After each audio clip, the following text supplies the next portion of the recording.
Good morning, Kindle Kids, and welcome to your Thursday, June 10th, and today happens to be National Herbs and Spices Day.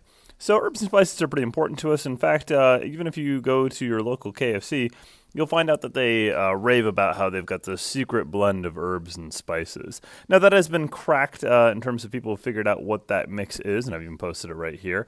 But it's a huge proprietary thing for their chicken, and it's been incredibly important for our society, but not just with KFC, but in the world. Spices have run the world traditionally, and let me prove that point real quick by just pointing out the fact that Christopher Columbus was not looking for the New World. He was looking for spices and spice roots.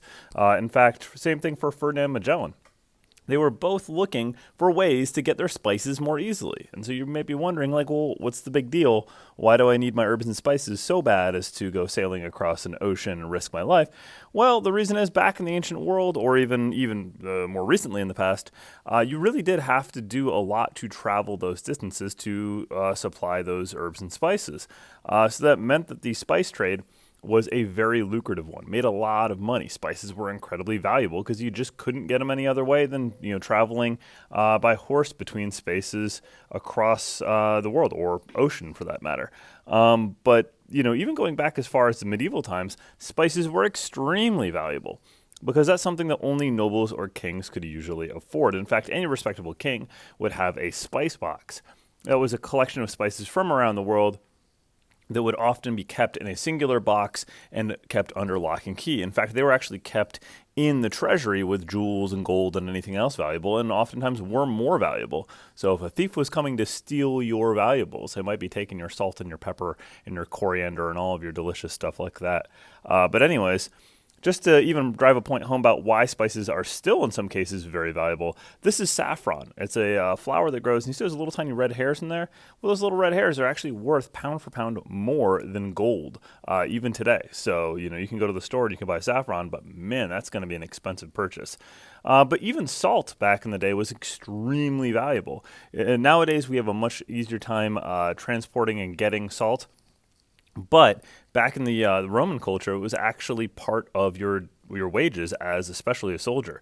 You would be paid partially in salt, and soldiers wanted that because it was an extremely practical thing. Not only could you use it as currency, but it was also something you needed for your diet to stay healthy.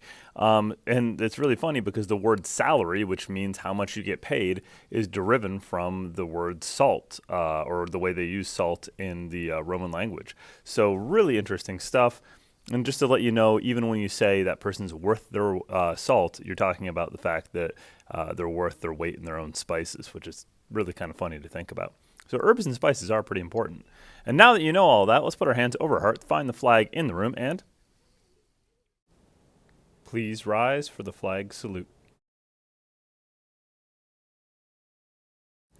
I pledge allegiance to the flag of the United States of America and to the republic for which it stands, one nation, under God, indivisible, with liberty and justice for all.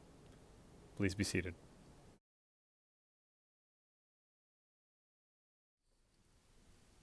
All right, Kindle Kids, let's talk a little about food for the day. Today we have a tuna sandwich or popcorn chicken with roll, whipped potatoes, mandarin oranges, and milk.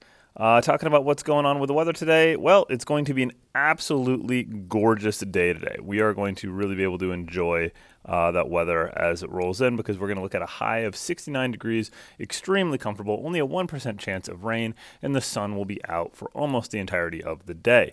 Friday, Saturday, Sunday, and Monday, we're staying right around 70 degrees, low chance of rain throughout, so a little more cloud cover, but you just can't really ask for better weather than that. It will feel warmer in the sun, so this is just about perfect kind of, t-shirt weather to be hanging out outside in. So really, really enjoy that as much as you possibly can. Anyways, let's finish out our announcements with the Kendall mission statement. The mission of the Kendall Central School District is to provide the knowledge, skills, values, attitudes needed by students to live responsibly and compete successfully in today's and tomorrow's world. Well, hope you guys have a terrific Thursday. And if I didn't get a chance to see you, remember to stay colorful, Kendall. And also just a reminder, at Java Junction, the final day of operation will be tomorrow. So get your caffeine or hot cocoa fix and make sure you, come over and say bye to all those students who worked so incredibly hard this year. All right, guys, have a great one.